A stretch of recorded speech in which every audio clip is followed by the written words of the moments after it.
ॐ हरिं हृदय सद्मस्थं गुरुं देवं दयानिधिं वन्दे प्रणयनम्रेण चेतसा सर्वकामदम्। ॐ नास्ता धर्मेण वसुनिचये नैव कामोपभोगे यद्भाव्यं तद्भवतु भगवन् पूर्वकर्मानुरूपम्।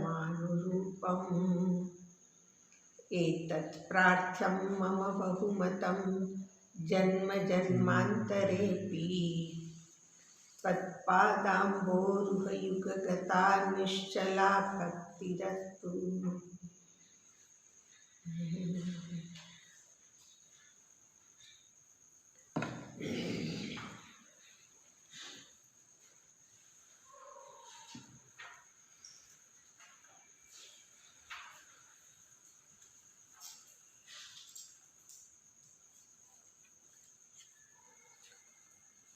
गई काले जोता था कि नवयोगेश्वरोमाना एक जे अंतरिक्ष है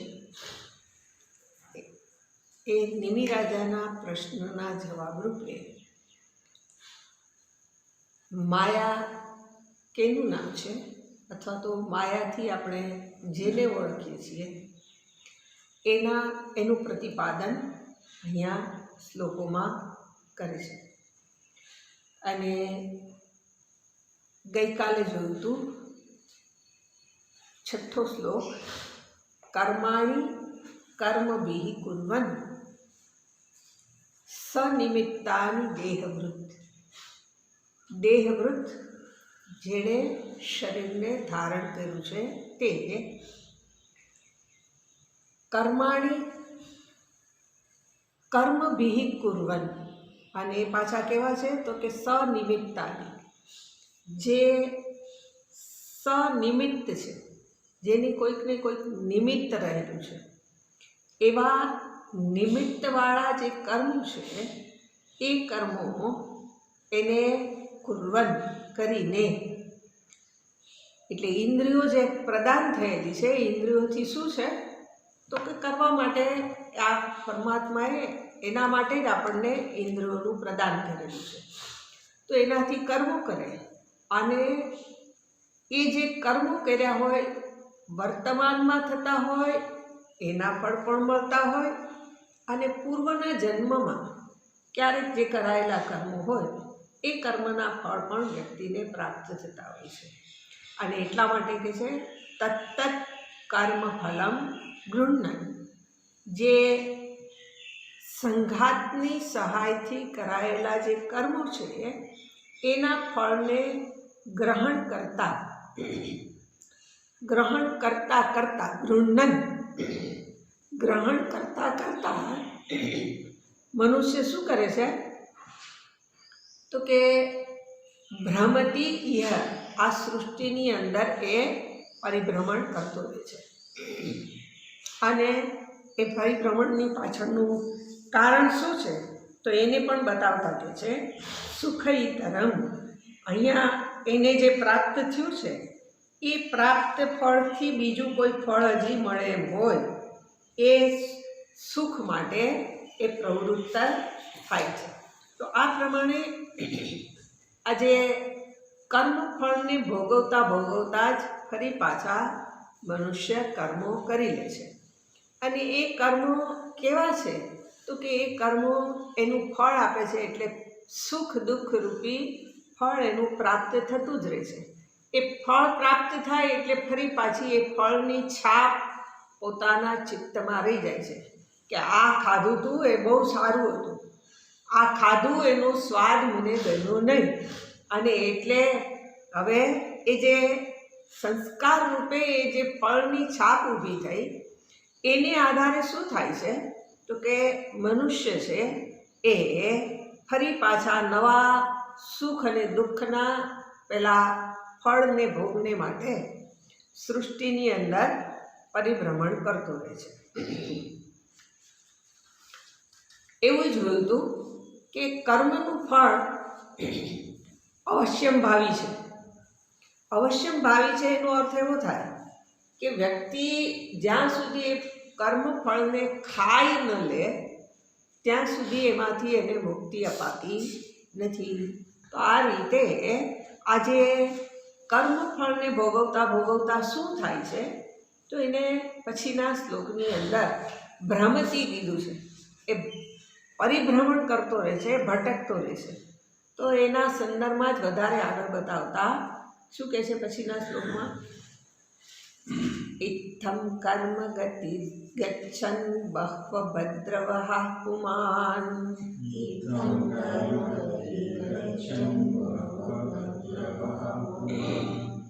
આભૂત સંપ્લવાત સર્ગ પ્રલયાવશ્રુતે શ્નુતે વચઃ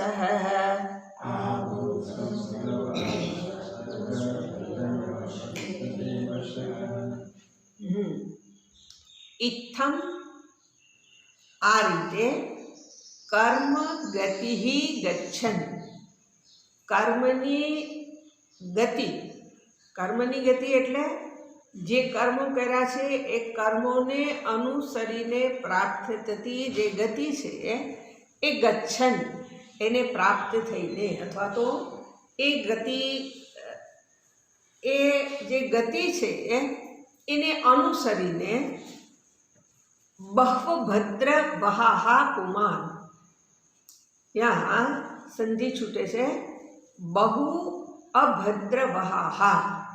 બહુ એટલે ખૂબ જ, અભદ્ર વહાહા જે ભદ્ર નથી એટલે મંગળકારી નથી. જે મંગલ તો એને જ કહેવાય કે જેની અંદર વ્યક્તિના પરમ કલ્યાણની પ્રાપ્તિ થાય. પણ અહીંયા તો શું કહે છે કે બહ્વ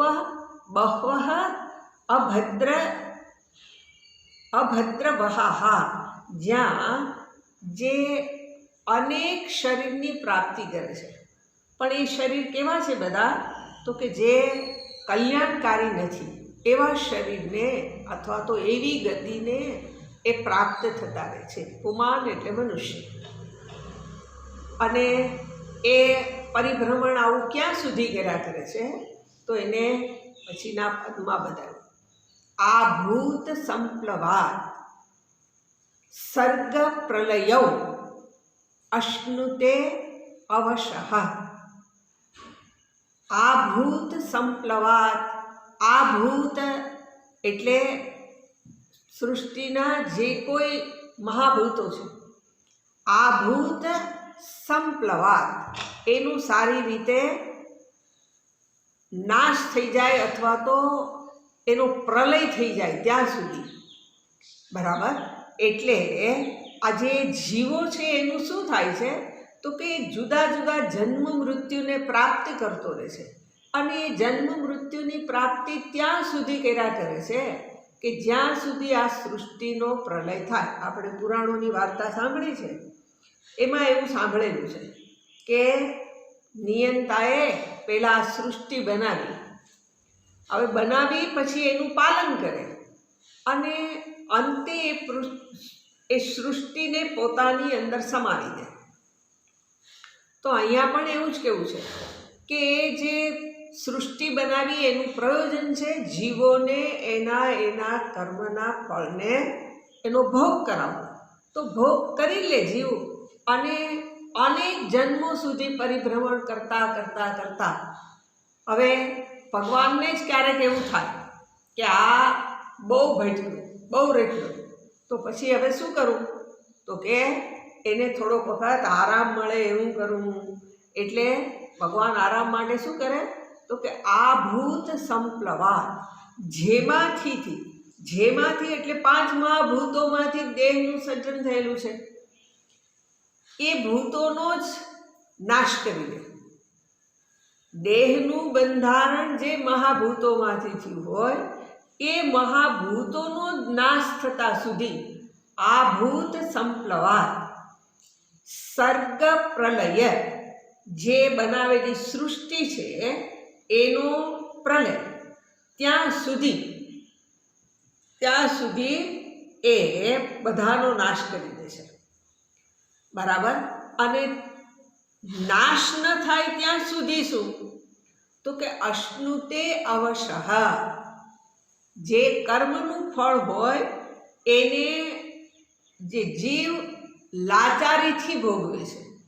અશ્નુતે એટલે ખાય છે, ભોગવે છે. શું ખાય છે, તો કે પોતે જે કર્મો કર્યા છે એ કર્મોના ફળને. એટલે અવશપણે એણે જન્મ લેવો પડે, અને અહીંથી જવું ન હોય તો અવશપણે જવું પણ પડે. મૃત્યુ નથી જોઈતું કોઈને, એટલે મૃત્યુમાંથી છૂટવા માટેના દિવસ રાત પ્રયત્ન કરીએ, જે કંઈ થઈ શકે એ બધું જ કરીએ. પણ એ જે મૃત્યુ છે એને અવશપણે પ્રાપ્ત થઈ જવાનું. અને મૃત્યુ પછી શું, પછી તો પૂરું થઈ ગયું ને, તો કે નહીં, અવશપણે પાછું જગતમાં પણ આવવાનું છે.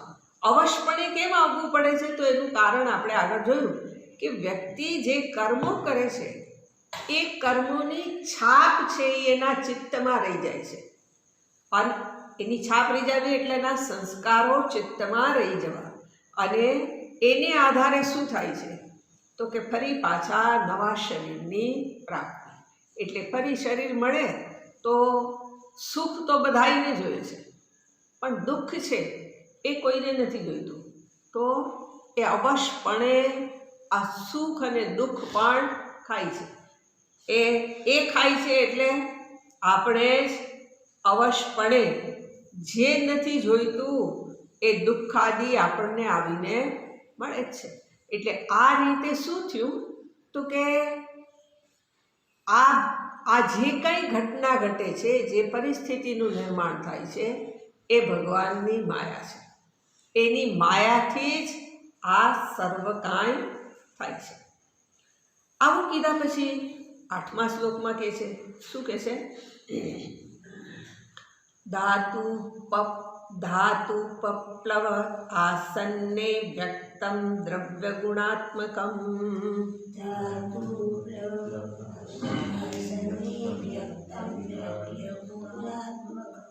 અનાદિ નિધન કાલો હ્યવ્યક્તાયાપકર્ષતિ.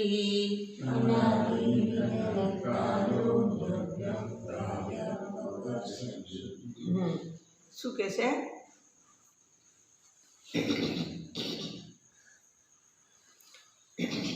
ધાતુ ઉપપ્લવ, ધાતુ ઉપપ્લવ આસન્ને વ્યક્તમ દ્રવ્ય ગુણાત્મકમ. ધાતુ શબ્દ પ્રયોગ કર્યો છે. ધાતુ એટલે સંસ્કૃત ભાષામાં જે શબ્દોનું બંધારણ થાય, જેમાંથી થાય, જે કેટલાક અક્ષરો ભેગા થઈ અને જે શબ્દ બનાવ્યો હોય એને ધાતુ કહે છે. અહીંયા ધાતુ શબ્દનો અર્થ કર્યો એવો છે, જેમાંથી આ શરીરનું બંધારણ થાય છે. પેલી ધાતુ એમાંથી શબ્દોનું બંધારણ થાય કે આખી ભાષા બને. એવી જ રીતે અહીંયા કહે છે કે ધાતુ એટલે 5 મહાભૂતો. 5 મહાભૂતોમાંથી શું થાય છે, તો કે સમગ્ર સૃષ્ટિના જીવોનું સર્જન. જીવોનું જ સર્જન એટલું નહીં, એના માટેના ભોગનું પણ સર્જન મહાભૂતોમાંથી જ થાય. અને એટલા માટે ધાતુ ઉપપ્લવ આસન્ને, જ્યાં આ 5 મહાભૂતો છે એનો પ્રલય ન થઈ જાય ત્યાં સુધી, બરાબર. હવે એ જે ધાતુનું જે નિર્માણ થયું છે એ 5 મહાભૂતો દ્રવ્ય ગુણાત્મકમ, એ શું છે, તો કે દ્રવ્યરૂપ છે અને ગુણાત્મકમ છે, અર્થાત ગુણથી પણ યુક્ત છે. એટલે આજે 5 મહાભૂતો એ ત્રિગુણાત્મિકા માયામાંથી જ ઉત્પન્ન થયેલા છે અને એ માયામાંથી ઉત્પન્ન થયેલા દ્રવ્ય એની અંદર પાછા પોતપોતાના ગુણો પણ છે, જે ગુણોને આધારે સૃષ્ટિની અંદર પ્રવૃત્તિ થાય છે. તો અહીં શું કહે છે કે આ જે ધાતુ ઉપપ્લવ આસન્ને, જ્યાં સુધી આ પ્રલય ન થઈ જાય ત્યાં સુધી જે વ્યક્ત છે એવા દ્રવ્ય અને ગુણોને, અર્થાત સ્થૂળ અને સૂક્ષ્મ મહાભૂતોની આ જે સૃષ્ટિ છે, સૃષ્ટિ કેવી છે તો કે વ્યક્તમ, એ વ્યક્ત છે. હવે એની માટે પાછા શબ્દ પ્રયોગ કરાશે કે સૃષ્ટિ કેવી છે તો કે અનાદિ નિધન, એ છે અનાદિ. ક્યારથી સૃષ્ટિ શરૂ થઈ ગઈ એ ખબર નથી, એટલે અનાદિ પણ નિધન, એનો અંત થાય છે. એટલે અનાદિ નિધન કાલ હિ અવ્યક્તાય અપકર્ષતિ. આ બધું જ શું છે તો કે કાળ જ છે. હવે કાળ જ શું કરે છે તો કે આ પ્રમાણે જે અવ્યક્તાય અપકર્ષતિ, એને અવ્યક્ત કરવાને માટે અવ્યક્તાય, અવ્યક્તાયનો અર્થ થાય વ્યક્ત એટલે દેખાવ, અને અવ્યક્ત થવું એટલે દેખાતું બંધ થઈ જવું. તો જે પેલી અનાદિ અને અનંત કાળથી વ્યક્ત થયેલી જે સૃષ્ટિ છે એને ફરી પાછી અવ્યક્ત કરવાને માટે, જેમાંથી એની ઉત્પત્તિ થઈ છે એમાં એને લીન કરવાને માટે અવ્યક્તાય એનું શું કરે છે તો કે અપકર્ષતિ.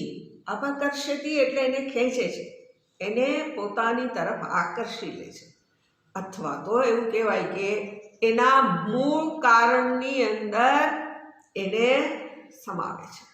એટલે આ રીતે આ સૃષ્ટિ કે જે નિરૂપણ કર્યું એ બધી બને અને ફરી પાછી એની અંદર જ સમાઈ જાય. આ શું છે તો કે આ જ ભગવાનની માયા છે. માયા નામની બીજી કોઈ વસ્તુ નથી. એટલે જ્યાં આ પ્રમાણે જન્મ મૃત્યુનું ચક્ર ચાલતું રહે, સૃષ્ટિનો પ્રલય અને એનું સર્જન પણ થતું જ રહે છે. એટલે આપણે આવું જોતા જ રહીએ છીએ કે ક્યાંય કેવી રીતથી કોનો અંત થઈ ગયો ખબર નહીં, અને ક્યાં કોની ઉત્પત્તિ થઈ એ આપણે જાણતા નથી. પણ આ સૃષ્ટિમાં આ ચક્ર ચાલતું જ રહે છે. અને જેની ઉત્પત્તિ થાય, જીવ તરીકે હોય તો એનો અંત થાય છે, અને જીવનું જે કારણ ઉપાદાન કારણ, એ ઉપાદાન કારણ હંમેશા જડ હોય, તો એ જેમાંથી ઉત્પન્ન થયું હોય એની અંદર એ સમાતું જાય છે. તો એ સમાઈ જાય ત્યાં સુધી આ પ્રવૃત્તિ ચાલુ રહે છે. આ શું છે તો કે આ ભગવાનની માયા છે. બરાબર. આવું કહીને પછીના શ્લોકમાં કહે છે, શું કહે છે? શતવર્ષાહ્યના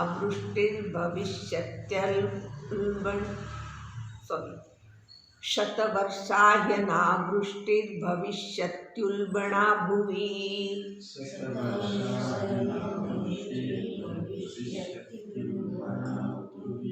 તત્કાલોપચિતોષ્ણાકો લોકાન સ્ત્રીન પ્રતપિષ્યતિ.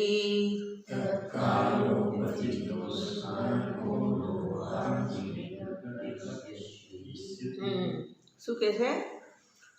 શતવર્ષાઃ હિ અનાવૃષ્ટિ ભવિષ્યતિ. શું થાય? જ્યાં હવે પ્રલય કરવો છે તો પ્રલય માટે જે આવશ્યક હોય એવી પરિસ્થિતિનું નિર્માણ કરવું પડે. પરિસ્થિતિનું નિર્માણ શું કરશે પ્રલય કરવા માટે? તો કે શતવર્ષાઃ, 100 વર્ષ સુધી હિ અનાવૃષ્ટિ ભવિષ્યતિ. અનાવૃષ્ટિ થવી એટલે શું? વરસાદ ન થવો. વરસાદ ન થાય તો પછી સૃષ્ટિના જીવોનું રહેવાનું સંભવિત નથી. એટલે હિ અનાવૃષ્ટિ ભવિષ્યતિ ઉલ્બણા ભુવિ. ભુવિ એટલે પૃથ્વી ઉપર. પૃથ્વી ઉપર શું થાય છે? તો કે ઉલ્બણા. ઉલ્બણા એટલે દુષ્કાળ. જ્યાં પૃથ્વી ઉપર શું થાય છે? તો કે દુષ્કાળની પરિસ્થિતિનું નિર્માણ થાય છે. એટલે 100 વર્ષ સુધી અનાવૃષ્ટિ થાય તો વૃષ્ટિને આધારે તો પૃથ્વી ઉપર ધન હોય. આપણે જાણીએ છીએ કે વરસ પૂરું થવા આવે, જ્યાં ચોમાસું શરૂ થાય એની પહેલાં તો આપણે રાડારાડી થઈ જ ગઈ હોય કે પાણી નથી. તો એક જ વર્ષમાં આપણે તો બધું પાણી પી નાખીએ. અને એમાં 100 વર્ષ સુધી જો પૃથ્વી ઉપર જલની વૃષ્ટિ ન થાય તો કોઈ નદી, કોઈ તળાવ કે ક્યાંય પાણી બચે જ નહીં. અને એટલે શું થાય છે એનું? તો કે પૃથ્વી ઉપર દુષ્કાળ પડે છે. બરાબર. પછી શું થાય છે? તો કે છે તત્કાલ ઉપચિત ઉષ્ણ અર્કઃ. ઉષ્ણાર્કો. અર્કઃ એટલે સૂર્ય. તત્કાલ એ સમયે એટલે કયા સમયે? તો કે જ્યારે પ્રલય કરવો છે એ પ્રલય સમયે, પ્રલય કાળે શું થાય છે?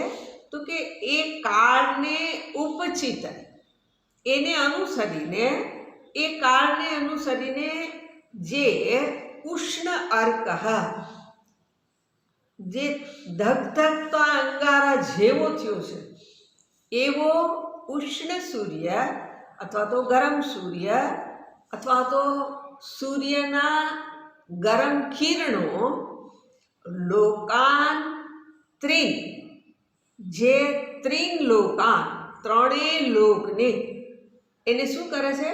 તો કે પ્રતપિષ્યતિ, એને સારી રીતે તપાવે છે. એટલે આજે માત્ર મનુષ્ય લોકને જ તપાવે છે એવું કહેવું નથી. ત્રીન લોકા, ત્રણે ત્રણ. કારણ કે જીવ સૃષ્ટિ બીજે પણ છે. આપણે એવું કહીએ છીએ કે પાતાળ છે તો પાતાળમાં નાગ લોકોનો વાસ છે. સ્વર્ગાદી લોક છે તો ત્યાં દેવતાઓનો વાસ છે. દેવ, ગંધર્વ, કિન્નરો, આ બધા જે પૃથ્વી ઉપર રહેવાને બદલે સ્વર્ગાદી લોકમાં વાસ કરે છે. તો એ લોકનો પણ અંત કરવાનો છે. કારણ કે 3 લોક કહીએ એમાં તો આ બધું જ આવી જવાનું. અને 3 લોકને આ જે કાલ નામથી, જેને આપણે ઈશ્વરને એક નામ આપ્યું છે, એ કાલ નામથી જે ઓળખાય છે એ આ પ્રમાણેની સ્થિતિનું નિર્માણ કરે છે. બરાબર. હવે એવું નિર્માણ કેમ થાય? તો આગળના શ્લોકમાં કહી દીધું છે. અશ્નુતે અવશઃ. આવી સ્થિતિ આપણે જોઈતી નથી, આવું ઈચ્છતા નથી કોઈ જીવ કે મને પાણી વિના મરવું પડે, મને અન્ન વિના મરવું પડે, આવું કોઈ ઈચ્છે નહીં. પણ સ્થિતિનું જ એવું નિર્માણ થાય કે જેથી કરીને શું થાય? તો કે અનાવૃષ્ટિ થાય તો અનાજ ન પાકે. અને 100 વર્ષ તો અહીંયા કલ્પના કરી છે આપણે, તો 100 દિવસ જીવવાનું પણ મુશ્કેલ થઈ જાય. 100 વર્ષ એ સમયમાં ત્યારે ધરતીમાં પાણી હતું. હવે તો આપણે ધરતીની અંદરથી પાણી બધું પીએ જ ગયા છીએ, ધરતીમાં બચવા જ નથી દીધું. એટલે દુષ્કાળ પડે તો એને ખાડો ખોદીને એમાંથી જે પાણી કાઢતા હતા એ મળવાની સંભાવના જ નથી. એટલે આ 100 વર્ષ નહીં, વરસ એ જેમ તેમ કરીને, ગમે એમ કરીને પાણીની અંદર એને ચલાવી દઈએ તો પછી શું થાય? તો કે એ બધુંય પાણી પી જાય. જે બચેલું છે, જેને કોઈક રીતથી ક્યાંક સંગ્રહિત છે, એ બધું પી જાય. એટલે વરસ 2 વર્ષમાં તો પ્રલય થઈ જવાનું. તો આ રીતે અહીં શું થયું? શતવર્ષાઃ હિ અનાવૃષ્ટિઃ ભવિષ્યતિ ઉલ્બણા ભુવિ તત્કાલ ઉપજિત ઉષ્ણ અર્કઃ લોકાન ત્રીન પ્રતપિષ્યતિ. બરાબર, 3 લોકને તપાવે છે. 10મા શ્લોકમાં શું કહે છે? પાતાલ તલમારભ્ય સંકર્ષણ મુખાનલઃ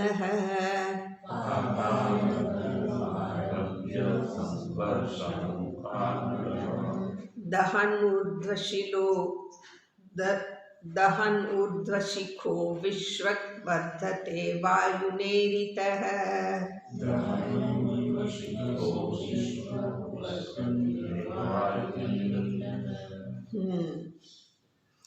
પાતાલ તલમ આરભ્ય, પાતાળનું જે તળિયું છે ત્યાંથી શરૂ કરીને પાતાલ તલમ આરભ્ય, ત્યાંથી શરૂઆત કરીને સંકર્ષણ મુખ અનલહ. સંકર્ષણનો અર્થ છે જે શેષનાગ. તો એ શેષનાગના મુખથી, મુખ અનલહ, જે મુખમાંથી જે ઉત્પન્ન થાય છે એ અગ્નિ.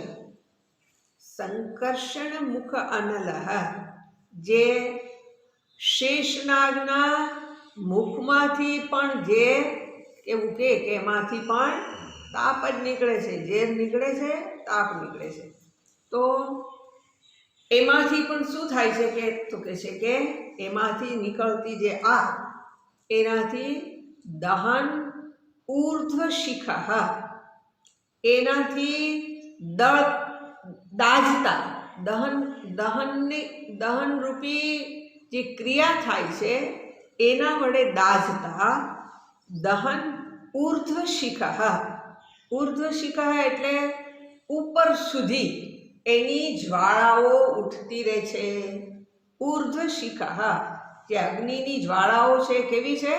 તો કે ઉપર જ ઉઠતી રહે છે.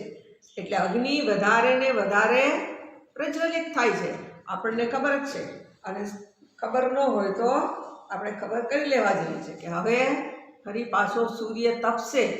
એ કેવો તપશે? તો કે અત્યાર સુધી ન તપ્યો હોય એવો આકરો થઈને સૂર્ય તપશે. કેમ?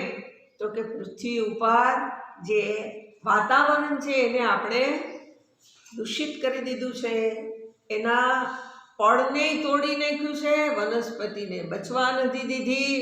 જ્યાં હોય આપણે ઘર જ બનાવવા છે, મકાન જ બનાવવા છે, એટલે પેલી વનસ્પતિનું નિકંદન કાઢ્યું છે, પાણીને ભરપૂર વાપર્યું છે, એટલે ક્યાંય બચ્યું જ નથી. તો આજે સૂર્ય છે એ કેવો થશે?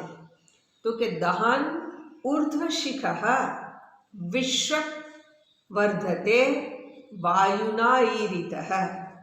જે વાયુના ઈરિતઃ એટલે વાયુથી પ્રેરાયેલો, એનાથી એને પ્રેરણા કરાય છે. જ્યાં આગ લાગે ત્યારે આપણે જોયું છે કે પવન વાય છે, એટલે શું થાય? તો કે પેલી આગ છે એ વધારે પ્રજ્વલિત થાય, હોય એનાથી વધારે ફેલાય. તો અહીંયા એવું કહે છે કે આજે વાયુથી પ્રેરિત થયેલી જે પેલી આગ છે એનું શું થાય છે? તો કે વિશ્વ વર્ધતે, જે સમગ્ર પૃથ્વીની અંદર ફેલાતી જ જાય છે. વાયુના ઈરિતઃ, કેવી રીતે ફેલાય છે? તો કે વાયુ વડે એને પ્રેરણા કરાય છે. તો આ રીતે દહન ઊર્ધ્વ શિખઃ, એ જે આગ છે એની લપેટો છે એ ઉપરની બાજુએ જ ઉઠતી રહે છે, અને આ રીતે ચારે બાજુ શું થઈ જાય છે? તો કે આગ પ્રસરી જાય છે. એટલે પેલા જે મહાભૂતો હતા એ મહાભૂતોની અંદરથી શું થયું? તો તો કે જે કાળ સમીપ આવ્યો એટલે એ કાળને કારણે પૃથ્વી ઉપર બધું જ અસ્તવ્યસ્ત થવા માંડ્યું, અર્થાત એની સાયકલ તૂટવા માંડી. ક્યારે વૃષ્ટિ થઈ જાય, કેટલી થાય, કેટલી ગરમી પડે, એ બધી જ વસ્તુ આખી બદલાઈ ગઈ. તો આ રીતે સૃષ્ટિને ધીમે ધીમે શું કરે છે તો કે કાળરૂપી પરમાત્મા એને પોતાની અંદર સમાવવા માટે પ્રવૃત્ત થયેલા છે. આવું કંઈ હવે કીધું કે પેલું જે અગ્નિ છે એ શું કરે છે તો કે બધું બાળવા માંડે છે. હવે કહે છે કે ફરી પાછી એવી સ્થિતિનું નિર્માણ થાય કે ચારે બાજુ પાણી જ પાણી થઈ જાય. તો એને બતાવતા શું કહે છે પછીના શ્લોકમાં, સાંવર્તકો મેઘગણો વર્ષતિ સ્મ શતમ સમાહ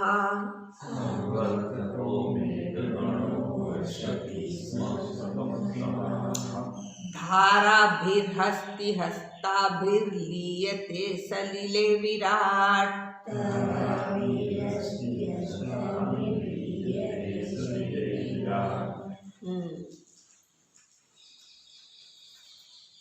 પછી જે થાય છે એનું નિરૂપણ કરતા શું કહે છે કે પેલો પ્રલય કાળ છે એટલે એ વખતે સાંવર્તક મેઘગણ જે શું કરે છે તો કે જે 100 વર્ષ સુધી સાંવર્તક જેની પ્રવૃત્તિ ચાલુ રહે છે એટલે સાંવર્તક મેઘગણ વર્ષતિ. 100 વર્ષ સુધી આ વાદળાઓ વરસતા રહે છે. બરાબર. વર્ષતિ સ્મ શતમ સમાહ. શતમ સમાહ એટલે 100 વર્ષ સુધી. એટલે આજે સાંવર્તક નામનું જે પેલું વર્ષા કહીએ છીએ, મેઘ કહીએ છીએ, એ 100 વર્ષ સુધી વરસતો રહેશે. બરાબર. બીજા પદમાં બતાવતા શું કહે છે, ધારાભિહિ. આજે મેઘગણ વર્ષે છે તો એની ધારાભિહિ, ધારા વડે. હવે એનું શબ્દ પ્રયોગ એવું શું કરવાને કર્યો છે તો કે હસ્તાભિહિ. હસ્તી એટલે હાથી, અને હાથીના હાથથી. હાથીના હાથ શું છે તો કે હાથીના હાથ એટલે એની સૂંઢ. એટલે હસ્તાભિહિ હાથ વડે ધારાભિહિ જે પાણીની ધારા થાય છે. એટલે આપણે એવું કહીએ ને કે વાદળું ફાટ્યું. વાદળું ફાટ્યું એટલે શું થયું, ત્યાં એક ધારો એવો વરસાદ વરસ્યો કે એ થોડીક વારમાં બધું પાણી પાણી કરી દે છે. અહીંયા એ સાંબેલાનું ધાર આપણે કહીએ, સાંબેલા ધારે વરસાદ છે. સાંબેલા ધારે વરસાદ થયો એને અહીંયા જુદા રૂપે શબ્દ પ્રયોગ કરો કે જેવી રીતે પેલો હાથી હોય એ પોતાના હાથમાં એટલે કે સૂંઢમાં પાણી ભરે તો એની સૂંઢ હોય એ આટલી મોટી હોય તો એની અંદરથી પાણીનો ધોધ જ પડે. તો એને બતાવતા શું કહે છે કે ધારાભિહિ હસ્તી હસ્તાભિહિ લીયતે સલિલે વિરાટ. આજે સલીલ છે એનું શું થાય છે તો કે છે વિરાટમાં એ સમાઈ જાય છે, અથવા તો વિરાટ આ પાણીની અંદર સમાઈ જાય છે. સલીલે સપ્તમી છે કે જેની અંદર એ પોતે સમાઈ જાય છે. સલીલે વિરાટ. કોણ સમાઈ જાય છે તો કે વિરાટ પુરુષ. વિરાટ પુરુષનો અર્થ થાય આખી સૃષ્ટિ. આખી સૃષ્ટિ એ પરમાત્માનું જ શરીર છે એટલે એને વિરાટ એવું નામ આપેલું છે. તો આ વિરાટ અથવા તો બ્રહ્માંડ રૂપે જે રહેલો છે એનું શું થાય છે તો કે પાણીની અંદર એક થઈ જાય છે, એમાં ડૂબી જાય છે. એટલે હવે ધરતી ન રહે. હવે ચારે બાજુ શું થઈ ગયું? પાણી જ પાણી. બરાબર. એટલે ધરતી ગઈ, હવે પાણી છે. તો પછી એને માટે ફરી પાછું કહે છે આ વર્ષે જે વરસાદ ખૂબ થયો તો પછી ખેડૂતને નુકસાન કેમ થયું? એટલી વૃષ્ટિ થાય તો એને ઉત્પાદન વિશેષ થવું જોઈએ, પણ એવું ના થયું. કેમ ન થયું? તો કે વાયુ ન વાય તો શું થાય? તો કે જમીનનું પાણી શોષાય નહીં. એટલે પાણી શોષાયું નહીં તો એમાં ને એમાં ભીની જમીનમાં પાક નિષ્ફળ ગયો. એટલે અહીંયા હવે જમીન પાણીમાં સમાઈ ગઈ. હવે પાછું એ ક્રમને બતાવે છે. શું કહે છે? વિરાટ છે એ વિરાટ શરીર પેલા પાણીની અંદર સમાઈ ગયું. તો આ ભગવાનની માયા છે કે આ શું થયું? આ શું છે? ભગવાનની માયા એટલે બીજું કાંઈ નથી. આ જે કંઈ ક્રમ ને જે આપણને નથી જોતા અને છતાંય જોવા મળે તો આ ભગવાનની માયા છે. એટલે માયા છે એવું તો બધે જ આવશે. હવે પછીના શ્લોકમાં શું કહે છે? તતો વિરાજમુત્સૃજ્ય વૈરાજ પુરુષો નૃપઃ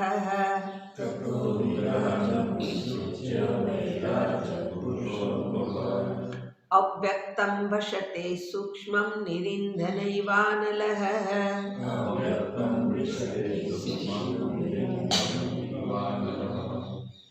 તતઃ પછીથી વિરાજમ ઉત્સૃજ્ય. વિરાજમ એટલે વિરાટ પુરુષને અથવા તો જે બ્રહ્માંડ રૂપી શરીરને ઉત્સૃજ્ય એને છોડીને વૈરાજ પુરુષ જે વિરાટ પુરુષ છે તે નૃપ સંબોધન છે.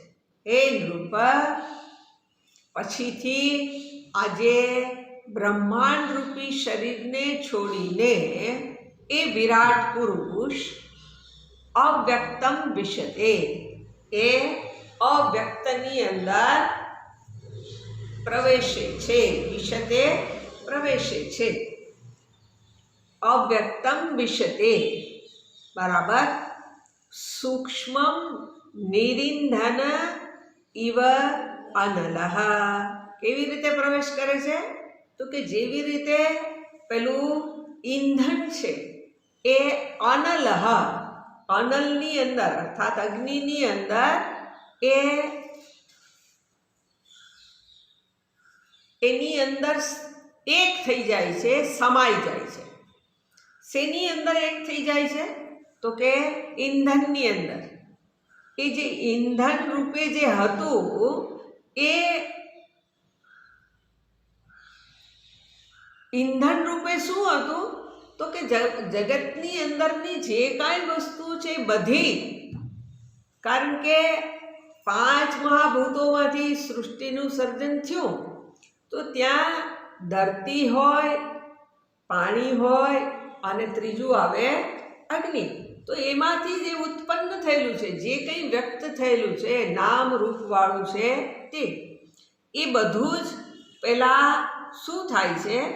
તો કે પેલું જે અગ્નિ છે અથવા તો જેને જે ઈંધણ રૂપ છે એ નિર્ઈંધન ઇવ અનલઃ. બરાબર. એટલે જે ઈંધણ વિનાનો જે અગ્નિ છે નિરિંધન ઇવ અનલઃ, એમાં ક્યાંય બળતણ દેખાતું નથી. અને બળતણ ન દેખાવા છતાં જે લાગેલી આગ છે તો એ આગ કેવી છે? તો કે એ ઠરતી નથી. નિરિંધન ઇવ અનલઃ. અને આ પ્રમાણે વિરાટ પુરુષ શું થાય છે? તો કે એ વિરાટ પુરુષનું શરીર છે એની અંદર એ સમાતું જાય છે. એનો અર્થ એવો થયો કે જે સ્થૂળ હતું એ પેલા જલની અંદર ગયું, ફરી પાછું જે કાંઈ બાકી બચ્યું એ પણ એની અંદર સમાઈ ગયું એટલે અગ્નિની અંદર વિલીન થઈ ગયું. સૂક્ષ્મ રૂપે હોય એ બધી વસ્તુને પણ શું કર્યું, એણે પોતાની અંદર સમાવી લીધી. એટલે સ્થૂળ અને સૂક્ષ્મ બંને શરીર એણે પોતાની અંદર એક કરી દીધા. અવ્યક્તમ વિશતે સૂક્ષ્મમ નિરિંધન ઇવ અનલઃ. જેવી રીતે ઈંધણ રહિતની જે આગ છે એ આગ એનું શું થાય છે,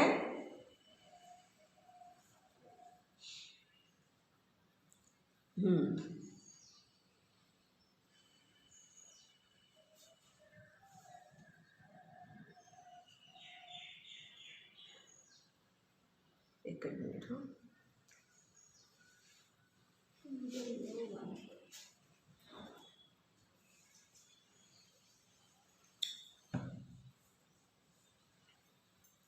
બરાબર.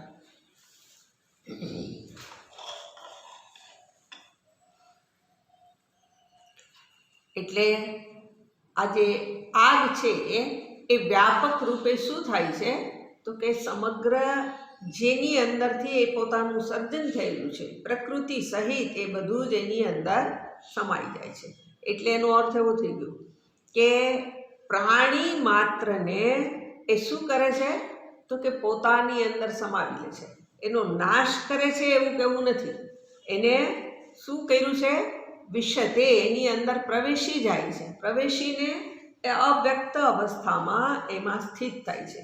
કારણ કે આપણે જાણીએ છીએ કે જીવોની સૃષ્ટિ કેવી રીતે થાય છે તો કે એનો પ્રલય થયો ત્યારે એ પોતે એની અંદર એનો લય થયો.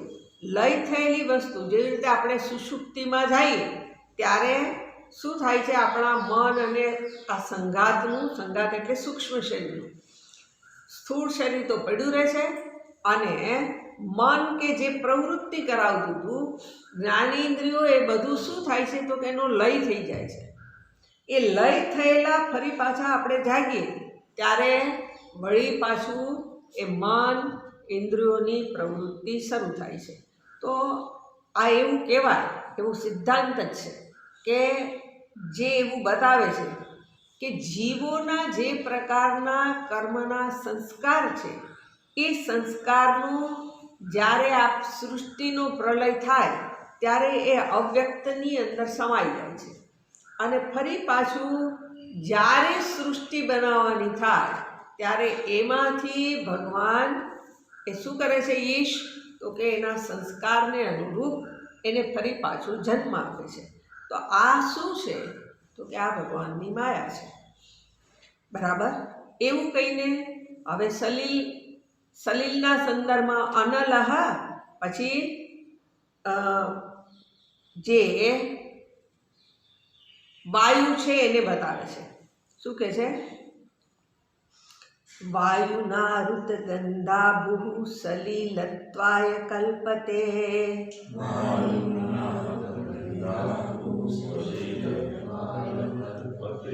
સલિલમ તદ્રુતરસમ જ્યોતિષ્ટ્વાય ઉપકલ્પતે.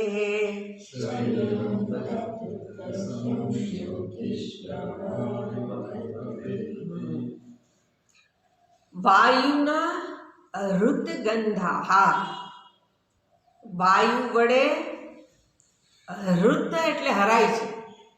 શું હરાય છે તો કે ગંધા. હવે ગંધ કેની હોય તો કે પૃથ્વીની. ભૂહુ પૃથ્વીની ગંધને વાયુ વડે હરણ કરાય છે. બરાબર. પછી શું થાય છે, સલિલત્વાય કલ્પતે. હવે એ ગંધનું ગ્રહણ થઈ ગયું પછી જે પેલું જે વાયુ છે એના વડે સલિલત્વાય, સલિલ એટલે જલ, સલિલત્વાય કલ્પતે એ જળ રૂપમાં બની જાય છે. સલિલત્વાય એટલે જળના જલ બનવાને માટે એની કલ્પના કરાય છે. એટલે પૃથ્વી તત્વ શું થઈ ગયું? તો કે જળ બની ગયું. સલિલત્વાય કલ્પતે, જળની અંદર આ પ્રમાણે આજે પૃથ્વીની ગંધ ઇત્યાદિ બધું એમાં સમાય. બરાબર? એટલે એવું કહેવાય કે માટી પાણી બની ગઈ. સલિલત્વાય કલ્પતે, જલના રૂપમાં જ માટી બની ગઈ. હવે પછી શું થાય છે? તો કે સલિલમ તત ધૃત રસમ. હવે જો બધાઈને પોતપોતાના ગુણ છે, તો પૃથ્વીનો ગુણ ગંધ છે, એ જલમાં આવ્યું.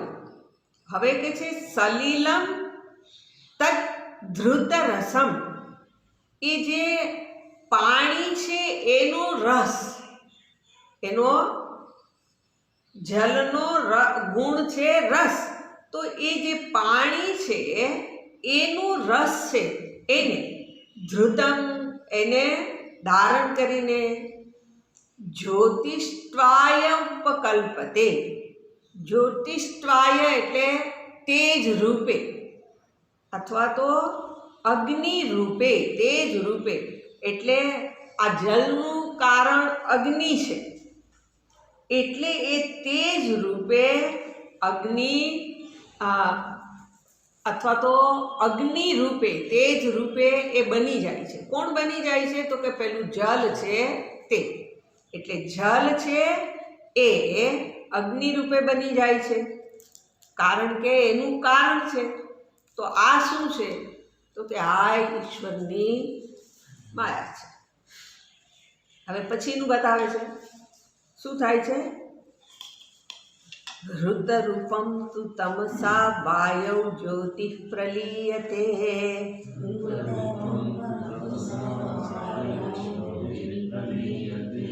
રુદ્રસ્પર્શો વકાશેન વાયુર્નભસિલીયતે.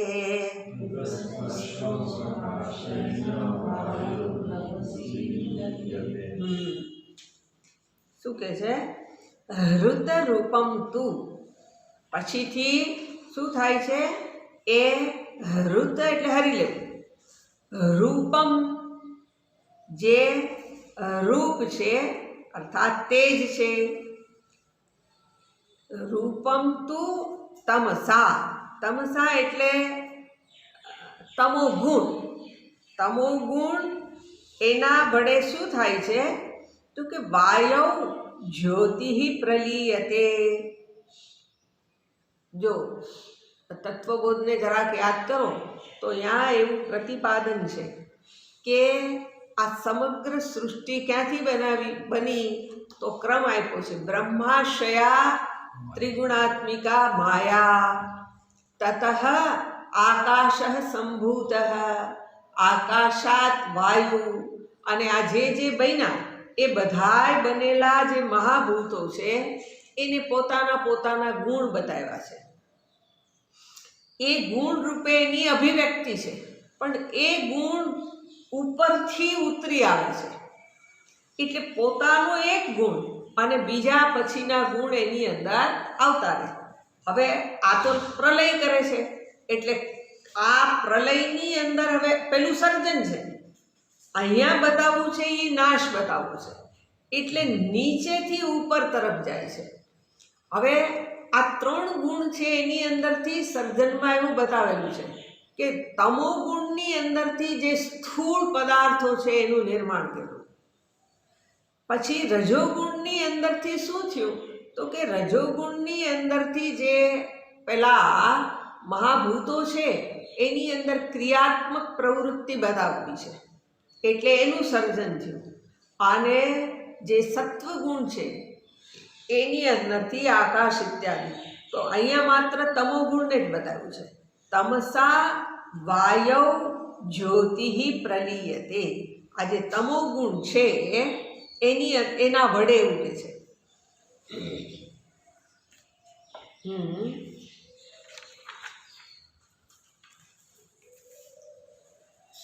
એટલે તમો ગુણ એનું શું થાય છે? તો કે એ જે એનું જે રૂપ છે અગ્નિનું, ઋત રૂપમ, એનું અગ્નિનું જે રૂપ છે એને પોતે પોતાની અંદર સમાવી લે છે. અંધકારમાં એ રૂપને સમાવી લે છે. બરાબર. અને આ રીતે કહીને શું કહે છે? વાયૌ જ્યોતિ પ્રલીયતે. વાયુમાં આ જે જ્યોતિ છે અર્થાત અગ્નિ છે એ પ્રલીયતે એની અંદર લીન થઈ જાય છે. તો અગ્નિ છે એનું જે રૂપ છે એ અંધકારમાં લીન થાય છે. અને ત્યારે જે અગ્નિ છે એનું શું થાય છે? તો કે વાયુની અંદર એનું વિલીનીકરણ થાય છે. અને પછી શું થાય છે? જ્યોતિ પ્રલીયતે.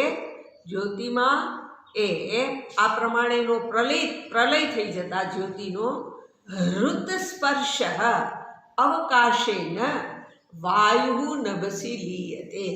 જે વાયુનો ગુણ છે સ્પર્શ, તો એને બતાવતા શું કહે છે કે ઋત સ્પર્શ, એના સ્પર્શરૂપી ગુણને હરી લઈને અવકાશેન, કોના વડે એનું હરણ થયું? તો કે આકાશ વડે.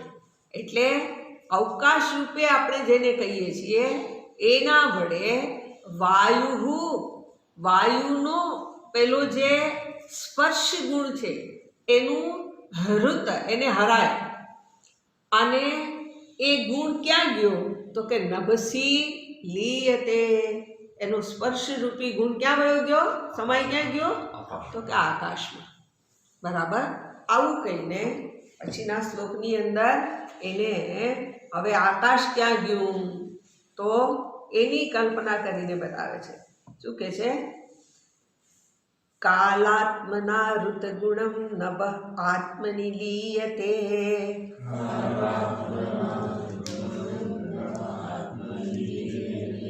ઇન્દ્રિયાણિ મનો બુદ્ધિ સહ વૈકારિકૈનુપઃ.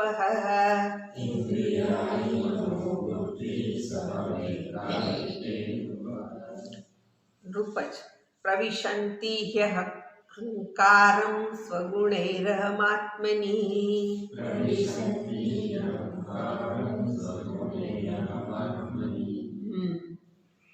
નૃપ સંબોધન છે. હે નૃપ, બીજા પદમાં છેલ્લે અક્ષર શબ્દ હે નૃપ. શું છે? તો કે છે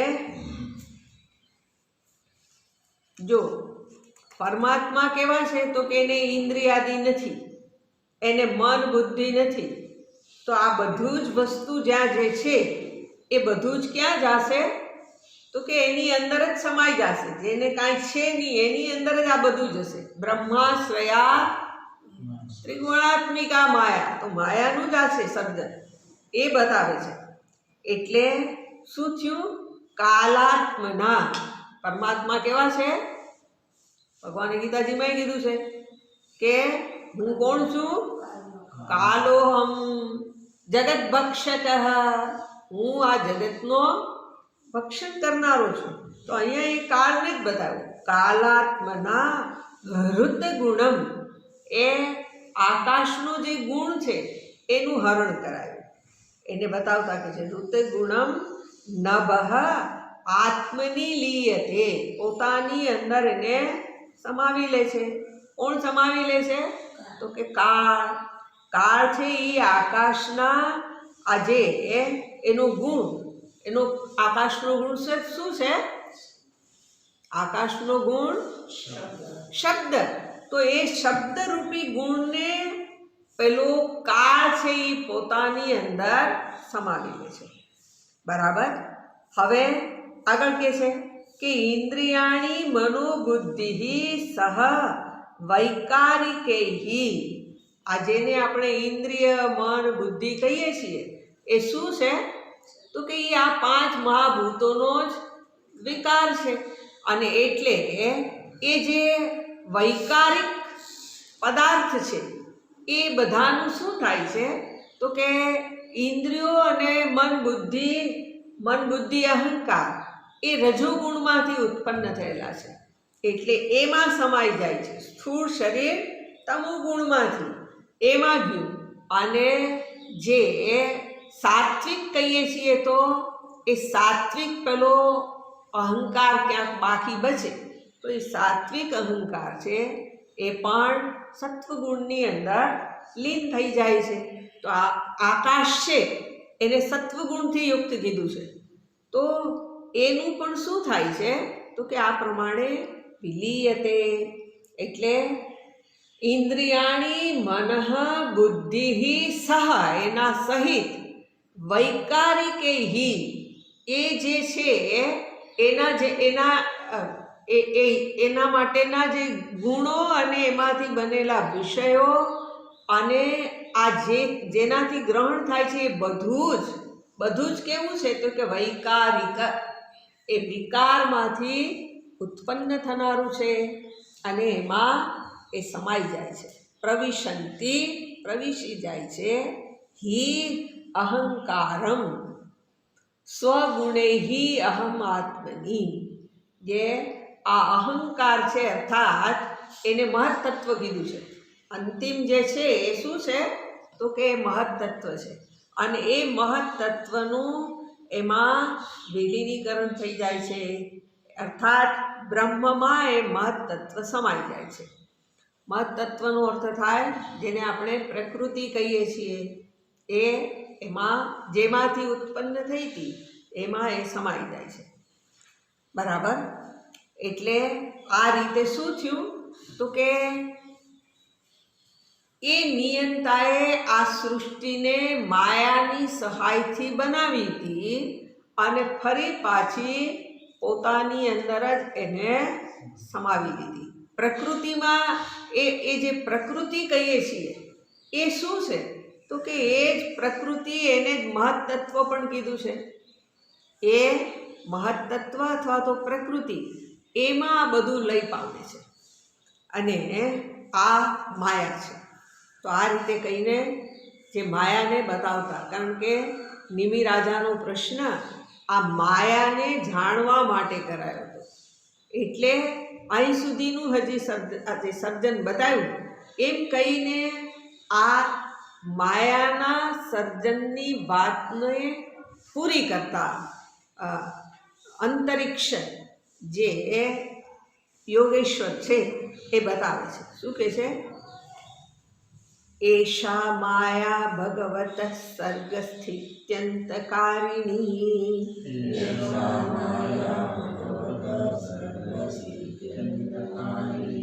ત્રિવર્ણા વર્ણિતાસ્માભિઃ ભૂયઃ કિં શ્રોતુમિચ્છસી.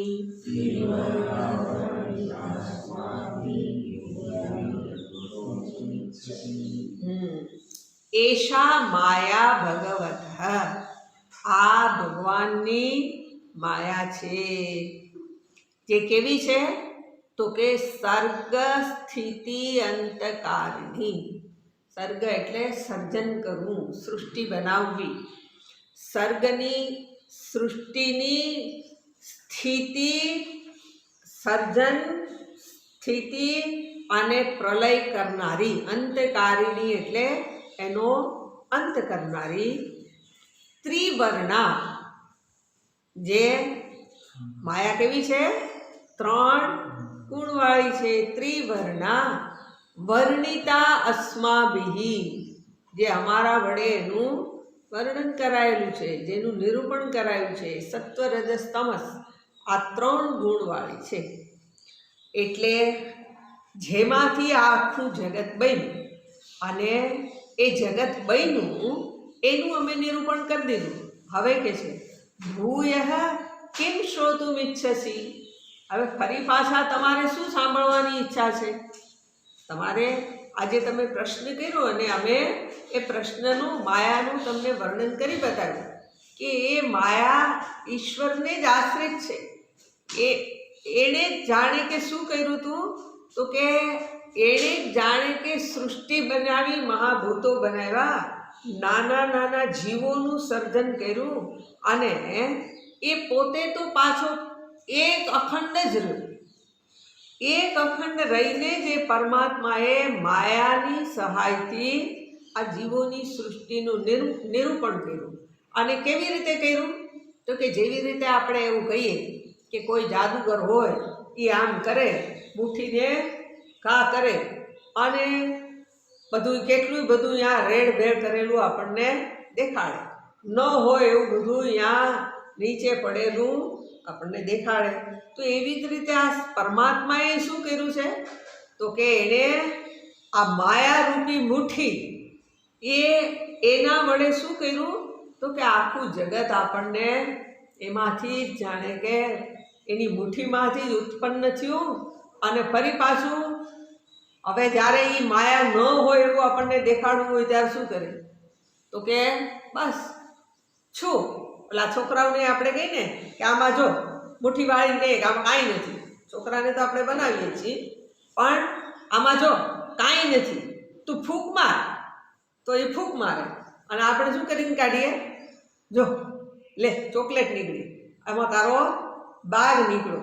મુઠ્ઠીમાંથી આપણે એને કાઢીને બતાવીએ. એમ ભગવાને આપણને શું કરે છે?